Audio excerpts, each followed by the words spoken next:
Hello guys, welcome to Isha YouTube channel. మీకు ఈ video నచ్చితే కనుక ప్లీజ్ ఫ్రెండ్స్ లైక్ చేయండి, షేర్ చేయండి, సబ్స్క్రైబ్ చేయండి, కమెంట్ మాత్రం తప్పకుండా చేయండి. మరిన్ని వారు నా ఛానల్ కోసం ప్లీజ్ సబ్స్క్రైబ్ చేయండి. బిగ్ బాస్ హౌస్లో వారియర్ ఎవరు ఇది చెప్తున్నప్పుడు ఎక్కువ మంది డెమాన్కి పెట్టారు, మన ఇమ్ముకి పెట్టారు వారియర్ అని. ఇమ్ముకి ఎంతమంది పెట్టారు, డెమాన్కి ఎంతమంది పెట్టారు చెప్దాం.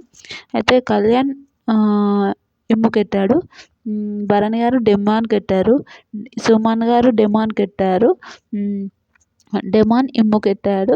వీళ్ళకి రెండు కళ్యాణ్ ఇమ్ముకి పెట్టాడు. దివ్య వీళ్ళు సంజన గారు ఇమ్ముకి పెట్టారు. వీళ్ళు ముగ్గురికి మూడు వచ్చినాయి, ఇద్దరికి మూడు వచ్చినాయి. అంటే వీళ్ళిద్దరు ఇట్లా టఫ్ అని అనుకుంటున్నారు.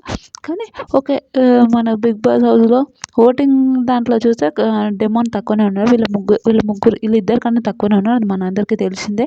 కానీ ఓకే, డెమాన్ కూడా టాప్ 5లోకి పోవాలని నేను మనస్ఫూర్తిగా కోరుకుంటున్నాను. నాకు ఎందుకు ఆ ఇన్నోసెంట్ ఫేస్ అది నచ్చుతాడు. కళ్యాణ్, డెమాన్ వీళ్ళు ముగ్గురు అంటే ఎంతమందికి ఇష్టమో. ఇమాన్యుల్ వీళ్ళ బ్రదర్స్ బ్రో దాంట్లో RRR లాగా ఎంతమందికి ఇష్టమో ప్లీజ్ కమెంట్ చేయండి. నాకైతే హైలైట్ అనిపిస్తుంది వీళ్ళ ముగ్గురిని చూస్తుంటే. ఎంత బాగా అనిపిస్తుంది అంటే అంత బాగా అనిపిస్తుంది. నిజంగా వీళ్ళందరూ చాలా చాలా మంచిగా అనిపిస్తుంది. నిజంగా 9 మెంబర్స్ ఇన్ని వీక్స్ ఒక ఇంట్లో ఉన్నారంటేనే గ్రేట్ అనుకోవాలి ఫ్రెండ్స్. నిజంగా ఇక అందరూ కప్ కోసం ఎవరి స్ట్రాటజీస్ వాళ్ళవి ఉంటాయి కాబట్టి నేను ఎవరిని అనాలని నేను అనుకోను, ఎవరిని అనను కూడా అనను. ఎందుకంటే ఎవరి స్ట్రాటజీ వాళ్ళకు ఉంటాయి. ఇప్పుడు నా స్ట్రాటజీ నాకు ఉంటుంది, వాళ్ళ స్ట్రాటజీ వాళ్ళకు ఉంటుంది, ఎవరి స్ట్రాటజీ వాళ్ళకు ఉంటుంది. కాబట్టి ఎవరిని అనాలనే అంత కూడా నాకు ఉండదు.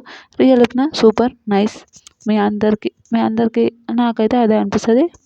చాలా బాగా చెప్తుంటారు, చాలా బాగుంటుందని నా ఒపీనియన్. మీ అందరికీ ఏమనిపిస్తుందో